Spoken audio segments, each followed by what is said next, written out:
Hello friends, today I'll be talking about a very important thing, which is how to start your preparation for VRC for CAT 22 if you're giving it this year. So if you're just starting your preparation for verbal ability and reading comprehension for the CAT exam and the non-CATs, there are certain chapters which you have to do and certain ability work which you have to do. So the chapters which are important, which you need to learn how to solve very correctly, is one of the most important chapter is reading comprehension. Now reading comprehension, which we commonly say as RC, basically a passage with a few questions. You have to look in the passage and answer from the options. So comprehension is something which has been coming every year, and we are getting at least 16 to 18 questions in comprehension every year in the CAT. So the CAT, what it has done is it has reduced its importance on verbal and increased its importance about comprehension. So comprehension is something which is having the chunk of the CAT questions. So 16 to 18 questions. The last year it was 16, before that it was 18, but still so huge number of questions coming from comprehension. You cannot afford to neglect it. So reading comprehension you have to develop, and for that you have to work on your reading skills and try to read diversely and solve from various sources. Just solving is not going to help in that. So that is one thing. The second thing, then coming to verbal ability. Verbal ability, the most important chapter is PARA-JUMBLES. Now PARA-JUMBLES, as in paragraph jumbles, is a mixture of sentences from a paragraph which have been jumbled, and you have to unjumble it. So PARA-JUMBLES last 20 years have been coming every year except for CAT 2008, and once more so out of 20 years, 18 years, PARA-JUMBLES is one topic which always comes. So that is, again, you should at least be practicing 200-300 questions of PARA-JUMBLES. If you have my book, that's more than enough. Plus when you're doing your reading, try to be linking sentences, etc. That's again very, very important. Then there are two more chapters which have become very important now. One is very similar to a PARA-JUMBLE, called as the odd man out or the irrelevant statement. In that, basically it's a jumbled paragraph, 4 or 5 sentences. One of the sentence does not belong to the paragraph. So you have to find that sentence, and it's a TITA question again. TITA as in it's a non-negative, you have to type in the answer. PARA-JUMBLE also is without options, and this irrelevant statement, odd man out sentence, is also without options. So again, paragraph reading, sentence linking is the key to solving these question types.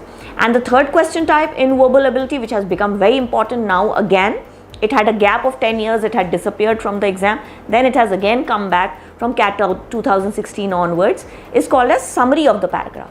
So summary of the paragraph, basically a paragraph is given and then 4 options are given, which are the summaries of it.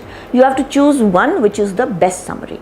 So that question type, again, it used to come till CAT 2003-04 I think, and after that it just disappeared, and after 10-12 years it came back in CAT 2015-16. So from there 16 onwards it's been very regular. So in the verbal ability, your PARA-JUMBLES, your irrelevant statement and summary. Apart from that, critical reasoning is another important chapter in which there are questions like strengthen the argument, weaken the argument. These keep coming as comprehension questions also, and these keep coming in the non-CATs also. So that is again another chapter which you should keep in mind. Also paragraph completion, which is part of critical reasoning. So in that a paragraph is given, last sentence has been deleted, so it's called as last sentence of the paragraph in some cases, also called as paragraph completion. This was coming till 2015-16, again from 2006 to 2015-16 it was a regular question type. Last 4 years we have not seen paragraph completion, but still I would say that you should be preparing it a little bit. And critical reasoning is coming in non-CATs, so you have to prepare it. Then when we come to non-CATs, comprehension remains the same, but other question types like antonyms, synonyms, odd man out, so word level question types, which you will find in my books. Also fill in the blanks, sentence level question types, so fill in the blanks also called as sentence completion. And then you have sentence correction and phrasal verbs, which you have to look at. So a little bit of grammar, sentence correction, error spotting, and phrasal verbs usage comes in your fill in the blanks also. When we come to grammar, usage of articles, prepositions, etc., which comes as fill in the blanks in the ZAT, It comes very commonly, and so articles, prepositions, phrasal verbs, you have provide the correct fillers. So again, it will be called as sentence completion. It has 3 parts: a single blank, a double blank, or a closed test, which is a paragraph with 2-3 blanks in which you have to find the correct answer. But these are for non-cats. So your grammar based portion, your vocabulary based portion, etc. is for non-cats. Your paragraph level questions like jumbles, irrelevant statement, summary, and the critical reasoning, etc. is important mostly for cat. Critical reasoning is important for all exams, and comprehension and para-jumble is again coming in all exams. So these are the question types you have to learn. You can use my book for comprehension for all chapters they are given, verbal ability, all word list, etc. Don't need to do it from anywhere, that's more than enough. The readings you can do from different sources like The Economist, The Eon, the Smithsonian, the New York Times, Guardian, LA Times, etc. and philosophy based reading.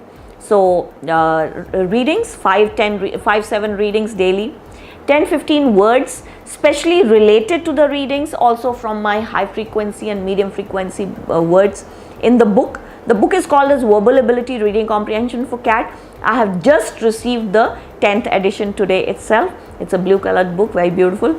So even if you have the 8th or 9th, it's okay. But if you're going to buy, then you can wait for a couple of weeks, 1 week or so. It will be out in the market, the 10th edition.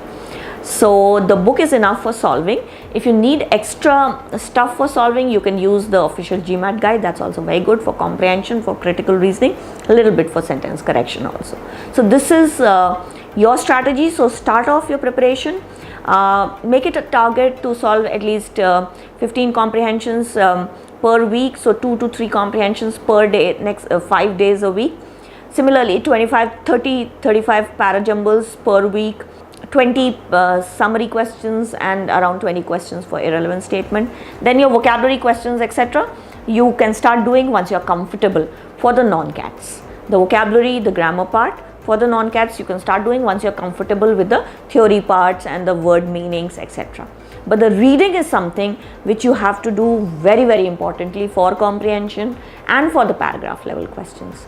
So start your work immediately. There's not much time to be had, and I'll keep coming back with the strategies, etc. Thank you very much.